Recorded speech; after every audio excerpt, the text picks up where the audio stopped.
ಇರಾನ್ನಲ್ಲಿ ನಡೆಯುತ್ತಿರುವ ದೇಶವ್ಯಾಪಿ ಪ್ರತಿಭಟನೆಗಳ ನಡುವೆ ಬೆಚ್ಚಿ ಬೀಳಿಸುವ ಮಾಹಿತಿಗಳು ಹೊರಬಿದ್ದಿವೆ.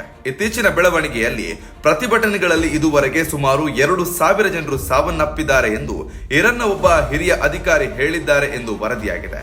ಮೃತರಲ್ಲಿ ಪ್ರತಿಭಟನಾಕಾರರ ಜೊತೆಗೆ ಭದ್ರತಾ ಪಡೆ ಸಿಬ್ಬಂದಿಯೂ ಸೇರಿದ್ದಾರೆ ಎನ್ನಲಾಗಿದೆ.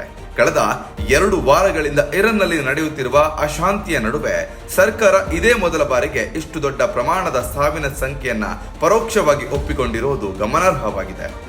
ಮೊದಲು ಆರ್ಥಿಕ ಸಂಕಷ್ಟದ ವಿರುದ್ಧ ಆರಂಭವಾದ ಈ ಪ್ರತಿಭಟನೆಗಳು ಈಗ ಸರ್ಕಾರ ಮತ್ತು ಜನರ ನಡುವೆ ಭೀಕರ ಮುಖಾಮುಖಿಗೆ ತಿರುಗಿವೆ.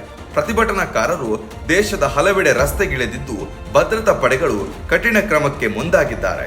ಕಳೆದ 1 ವಾರದಿಂದ ಇರಾನ್ನ ಹಲವು ನಗರಗಳಲ್ಲಿ ಯುದ್ಧ ಭೂಮಿಯಂತಹ ಪರಿಸ್ಥಿತಿ ನಿರ್ಮಾಣವಾಗಿದೆ ಎಂದು ವರದಿಗಳು ತಿಳಿಸಿವೆ.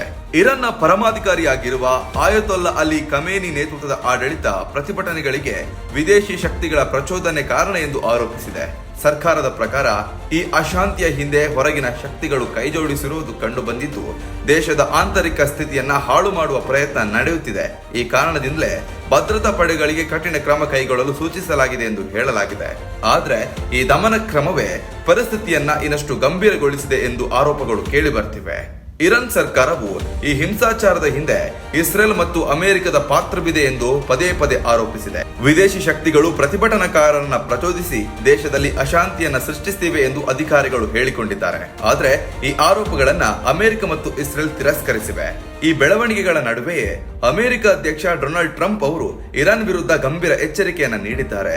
ಪ್ರತಿಭಟನಾಕಾರರ ಮೇಲೆ ಬಲ ಪ್ರಯೋಗ ನಡೆಸುವುದನ್ನ ತಕ್ಷಣ ನಿಲ್ಲಿಸದಿದ್ರೆ ಇರಾನ್ ವಿರುದ್ಧ ಸೇನಾ ಕ್ರಮ ಸೇರಿದಂತೆ ಕಠಿಣ ಆಯ್ಕೆಗಳನ್ನ ತೆಗೆದುಕೊಳ್ಳಬೇಕಾಗಬಹುದು ಎಂದು ಟ್ರಂಪ್ ಪದೇ ಪದೇ ಎಚ್ಚರಿಸುತ್ತಿದ್ದಾರೆ. ಇದರಿಂದ ಇರಾನ್ ಅಮೆರಿಕ ನಡುವಿನ ಉದ್ವಿಗ್ನತೆ ಮತ್ತಷ್ಟು ಹೆಚ್ಚಾಗಿದೆ. ಮಾನವ ಹಕ್ಕು ಸಂಘಟನೆಗಳ ಪ್ರಕಾರ ಭದ್ರತಾ ಪಡೆಗಳು ಪ್ರತಿಭಟನಾಕಾರರ ಮೇಲೆ ನೇರ ಗುಂಡು ಹಾರಿಸುತ್ತಿದ್ದು ಸಾವಿರಾರು ಜನರನ್ನ ಬಂಧಿಸಲಾಗಿದೆ. ಆಸ್ಪತ್ರೆಗಳು ಗಾಯಾಳುಗಳಿಂದ ತುಂಬಿ ಹೋಗಿವೆ ಎಂಬ ವರದಿಗಳು ಹೊರಬಂದಿವೆ.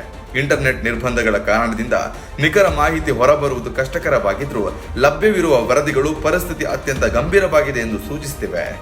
ಒಟ್ನಲ್ಲಿ ಇರಾನ್ನಲ್ಲಿ ಆರಂಭವಾದ ಆರ್ಥಿಕ ಪ್ರತಿಭಟನೆಗಳು ಇದೀಗ ರಾಜಕೀಯ ಮತ್ತು ಅಂತಾರಾಷ್ಟ್ರೀಯ ಮಟ್ಟದ ಸಂಕಷ್ಟವಾಗಿ ಪರಿಣಮಿಸಿದ್ದು ಮುಂದಿನ ದಿನಗಳಲ್ಲಿ ಪರಿಸ್ಥಿತಿ ಯಾವ ದಿಕ್ಕು ತಾಳುತ್ತದೆ ಎಂಬುದು ಜಾಗತಿಕ ಸಮುದಾಯದ ಗಮನವನ್ನ ಸೆಳೆದಿದೆ.